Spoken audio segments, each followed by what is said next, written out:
Hi YouTube. Well, my wife and I are faced with a choice. As you know, we're infertile, and it's not actually we, it's I.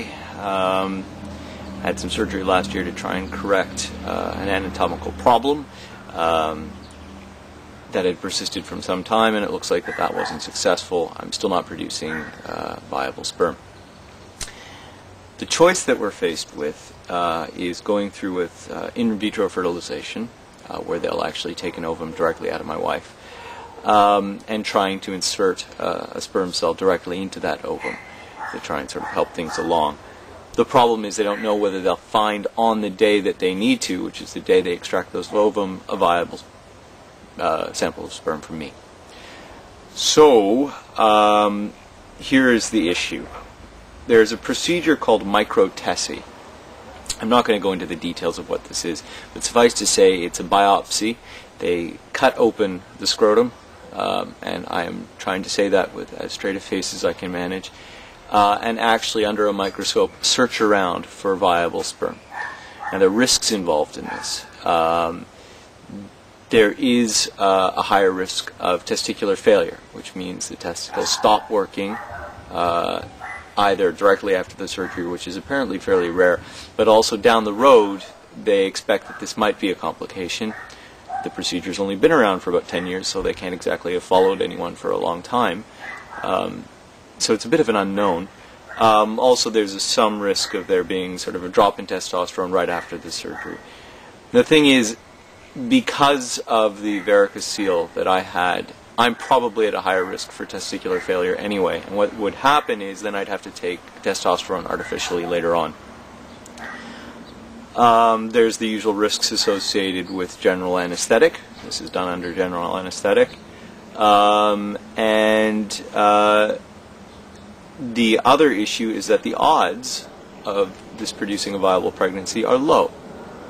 Now you have to remember out there, in a normal pregnancy, in a normal, man, woman gets fertilized the fun way, the actual chances of that becoming a viable fetus and moving on through a successful pregnancy are not, that high. And I'm sorry, there are people out there that quote the percentages, and one of these days I'm going to throw up a little chart, I think, and talk about percentages, but not today. So this is not a normal situation. The percentages are getting kind of low, and then this procedure has a success rate which varies somewhere between 30 and 80%. So, you take the IVF procedure by itself, which has sort of lowish percentages, and we're looking at something like a 25% chance possibility of viable pregnancy, maybe lower. For that, we are going to be paying somewhere between like 15 and 20 grand. I mean, the Micro-TESE, the procedure that I would be going through, is not covered by insurance, is not covered by our provincial health plan. The IVF is not covered. The drugs that my wife would be on as part of the IVF treatment are not covered. Nothing is covered. So this is getting to be expensive, and the risks are getting higher, and we're getting concerned. So my urologist wants me to schedule a date, and on the date that I schedule for the surgery, we'll target our day for the ovum extraction for IVF. I've actually put the procedure on hold, and I'm seeking a second opinion. I'm not doing this easily, and I'm trying to sort of wrestle with why I've gone and done this.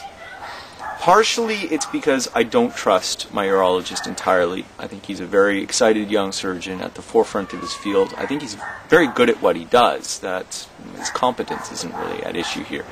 The problem is, particularly surgeons are often perhaps overly awed by their own abilities, and I'm not sure that they know when to say the odds here aren't in your favor, and it's time to try something else.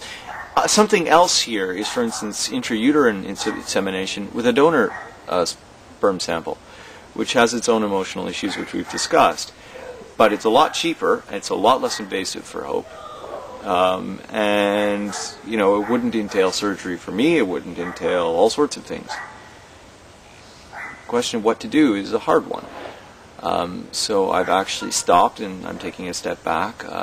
We have a apparently a family friend works for another fertility clinic, and I'd like to have a chat with them. I don't know whether I'll get a less biased opinion or if I'm just buying myself some time to make a decision that I'm not entirely comfortable making.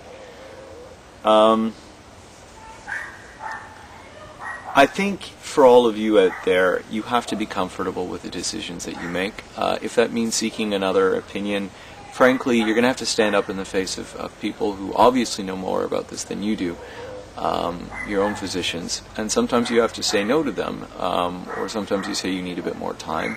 And I know sometimes it's very difficult and very hard, but ultimately this is your own body. I'm talking to the guys out there. These are your balls, and it's not a minor thing that's being asked of me here. This is a very new procedure. It really is. We've not been doing this a long time. People in our situation may already be at a higher risk for testicular failure. I had particular concerns because there's another medical condition that would have made a drop in testosterone possibly problematic, but I've had that cleared since, so it's not a major issue. But these risks exist, and for the women out there, you have to be very clear about the fact that your husband or significant other may not be saying anything about this, but at this stage, if you're feeling pushed, and my wife has been remarkably supportive in this, but if we're feeling pushed, this is the point at which I would say you'd be looking at someone snapping back, because this is asking a lot. This is starting to push those bounds of, well, what are we in this for? So I would say for those of you facing this, you have to start thinking about your boundaries. And I wouldn't say to you who are at the beginning of this path, set your boundaries right at the outset. It's not. It's a process of negotiation. For me, at least, this has been certainly a time of growth, and certainly a huge time of pain. I think I know more about myself than when I started, and I wish I didn't. But on the other hand, I wouldn't say that at the beginning of this process I was qualified to say what I would have been comfortable with now. So this business of setting boundaries is not necessarily something you do at the start, but you do have to re-examine them as you go. You need to re-examine them both as a couple, but guys, you do have to re-examine this individually. What are you comfortable with? Because if you're not, really behind this, and you think about this for a moment, if something goes wrong, that's going to be something between you and your wife, or your significant other, and I'm sorry for all the various permutations that are wonderful and fantastic out there. I do apologize for not mentioning them. But if this fails, if something goes really wrong, if I end up in some serious problems, and I'm not entirely convinced that I took this decision of my own will, do you think a marriage would survive? Something to think about. Anyway, thank you once again for your indulgence. I have to thank you all for the incredible comments you've been leaving me. Some of them I have not gotten to yet, but it's so good to hear that you're out there, and I'm glad that you find this helpful. I find it helpful too.